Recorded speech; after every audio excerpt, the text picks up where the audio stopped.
everybody, it's Valerie Greenwell and welcome to Quilt Artistry. Today I'm going to talk a little bit about the Gamble Professional Bobbin Winder and a little discovery that I found. So this is the new style bobbin winder that Gamble came out with a few years back. And one of the things that I like about it is that it has so many adjustments on there to allow you to fine tune how it fills your bobbins. That being said, one of the things that was happening for me was randomly it would fill a bobbin maybe not evenly. On one side it would be too full or it would overfill, and for the life of me I couldn't figure out why it was doing that, because I would have 3 bobbins that all filled normally. Here I have one bobbin that really overfilled, and as you can see it's just a little bit over the edge of the bobbin. It's not very even. Then when you go to try to put this bobbin in, it doesn't want to fit. It's like it's too snug, it's too tight. So I thought for the longest time that my bobbin winder was out of adjustment. But here's what I discovered.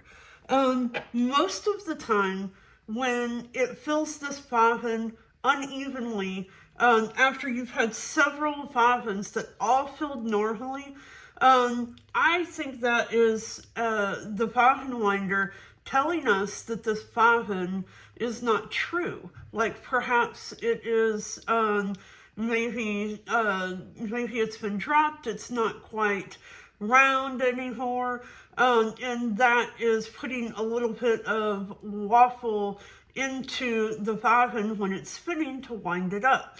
And so my guess is that this bobbin is no longer any good. But if you're like me, you don't really want to waste all of that thread that's on here, but I don't want to stitch with this bobbin either, because if I put this in the machine, even if I pull off some of this extra thread, which I could do, I could spool off a little bit of that additional thread and make it fit in there. But the problem with that is that if this bobbin is no longer round, say it's been dropped or for whatever reason, maybe it's just old age of the bobbin, if you stitch with this, it could cause some serious stitch issues, like, you know, maybe eyelashes on the front or the back, or uneven pulling, and that's not the kind of bobbin that I want to feed through my machine. So what I like to do when this happens is I will take this bobbin and I'm going to put it back on my machine, and I'm going to spin this thread onto a new bobbin. So what I'd like to do is take this magnet and I will put it right here on top, and I'm going to take the bobbin and put it right on top of that magnet. Now, I'm going to tie on to my thread, just like I normally do when I'm adding a new thread here.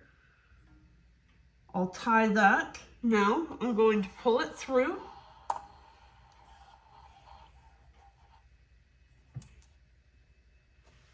Now, I'm ready to spin this thread onto a bobbin that I know is good, okay?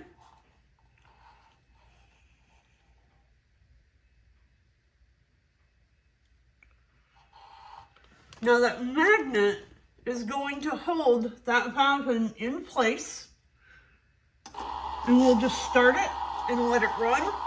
Now it's going to fill this bobbin with the thread off of the bobbin that is bad. Okay, now, what I want you to see here is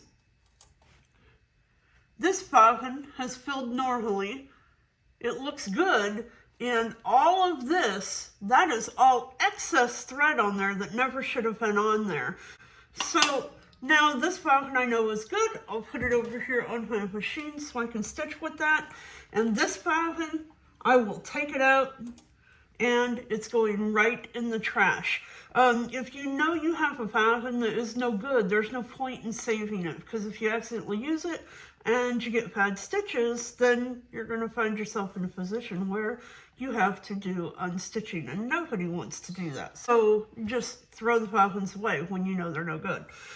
So anyway, I don't know if this was an intended feature of the Pro Bobbin Winder. I'm going to call it a feature. It works well as a tell for me. So anyway, that's all I have for you today. I hope you found this little tip useful, and happy quilting!